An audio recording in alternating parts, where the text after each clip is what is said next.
welcome back to my channel. I'm Vanessa, the Craftessa. For today's DIY, we're going to make a planter using this red basket from the Dollartree. 4 of the plungers, we're just gonna use a stick, and some zip ties. So this basket did come with a handle, which I already ripped off because we're not gonna be using that. So that's pretty easy to take off. All you have to do is snap it off. I remove the plunger heads from the sticks, and I'm going to remove the little labels because we're going to stain this.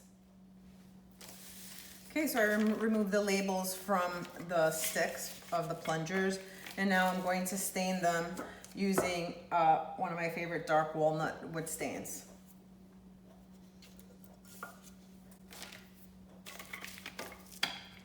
And I'm even using a Dollartree bag to recycle it.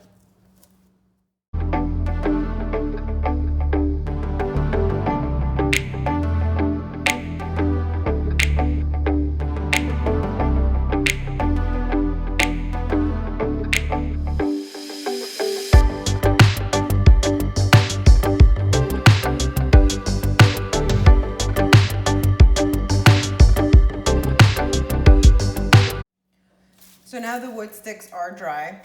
So now what we're going to do is we're going to attach them to the basket with some zip ties. So we're going to start at the sides because we have these little notches at the sides. We're going to start there.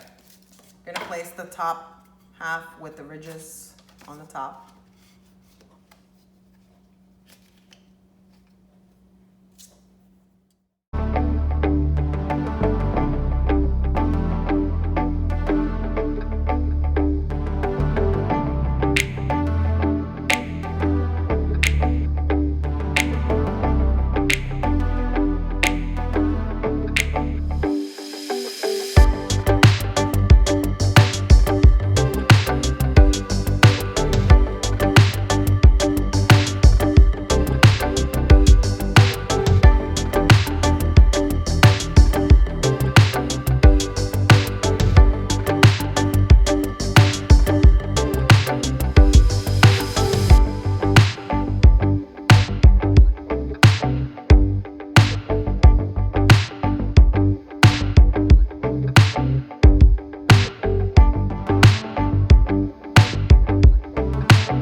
So now the poles are attached, then we're just going to cut the zip ties.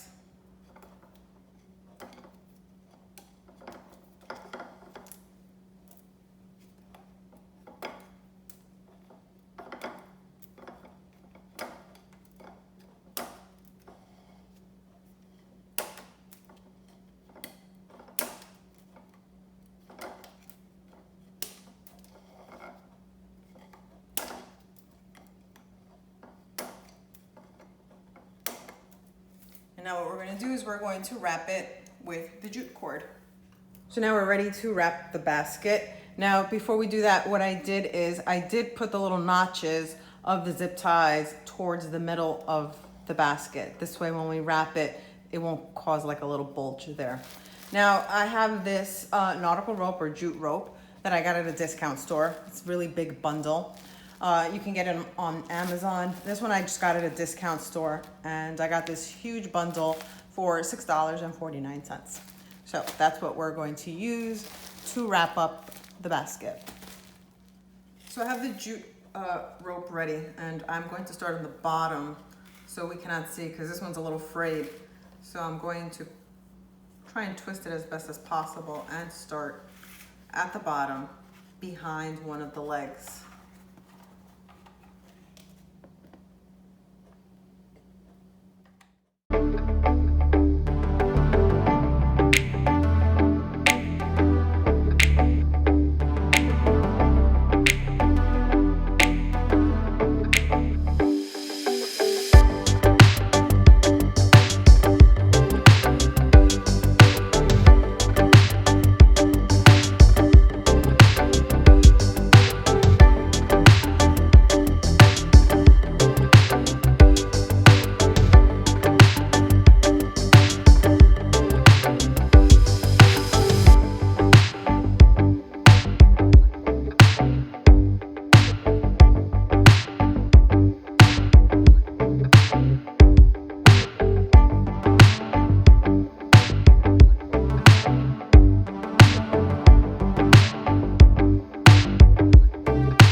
All right, so the bottom half is covered already.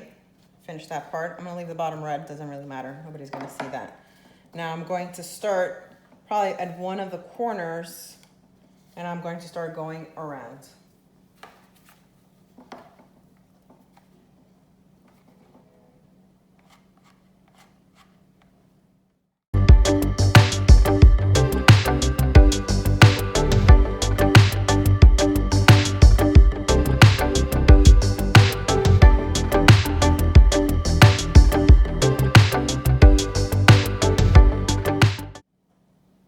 And we're gonna wrap the zip tie because we don't want to see that.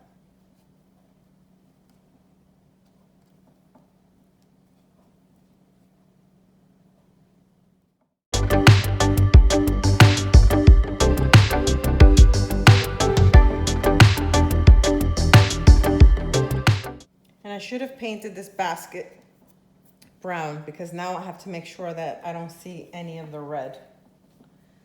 But what are we gonna do? Crafting is an experiment. I'm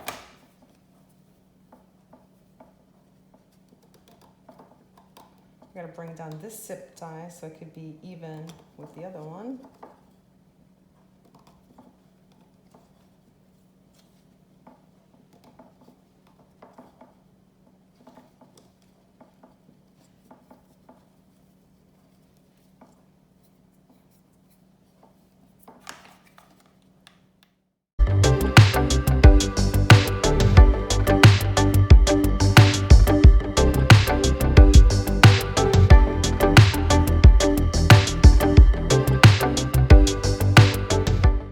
So crafting is all about experimenting, trial and error.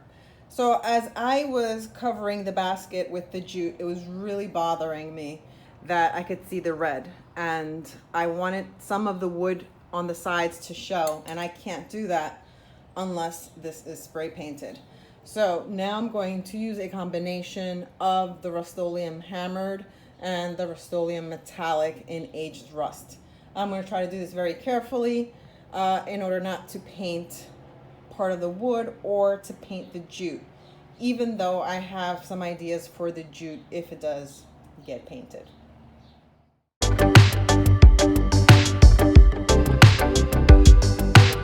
All right, so I just spray painted everything except the bottom of the legs. I even spray painted the jute a bit. Now we're going to give it a two-tone-ish color. So actually I like the way it looks so far. It has an aged wickerish type of look. So I'm gonna let that dry so then we can continue with the cord. So now I spray painted the whole thing. I did a combination of that copper color, a brown color, and I actually primed it first with white so it could pick up the color a little better because the basket was red. So obviously that was a trial and error, a little mistake, but actually I like the mistake. I like how it's looking out so far. So now we can continue with the rest of the jute. Now I did spray paint this jute as well. This way I'm going to probably give it an ombre tone or different colors. We'll see. So I'm gonna start again. I'm gonna start up here because I want to have some of the basket actually showing.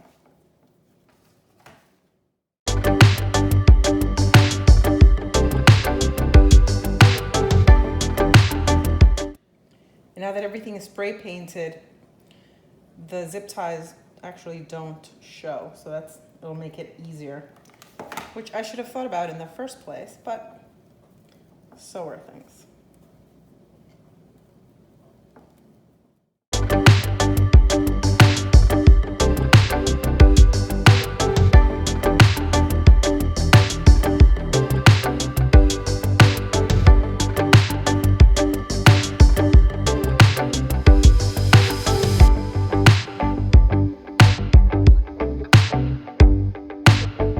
Now I covered pretty much the entire basket right now.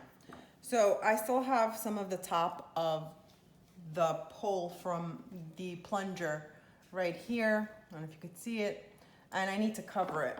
So I might just bring down something like this.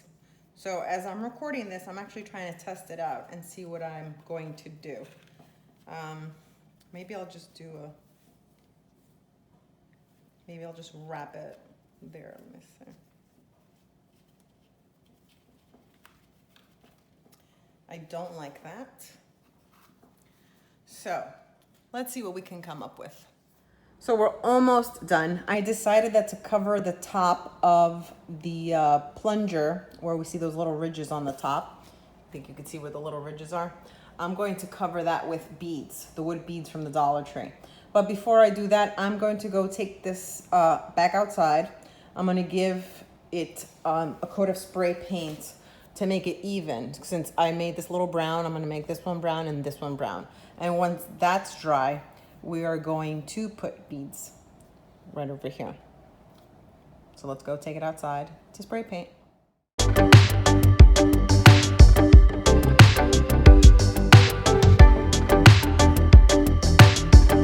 Okay, so now everything has been spray painted finally. It is dry. So now in order to camouflage the little ridges of the plunger stick, and I see some glue that I gotta remove there, I'm going to use these wood beads from the Dollar Tree. They're actually braid beads, but I'm going to obviously use them for other purposes. So let's begin.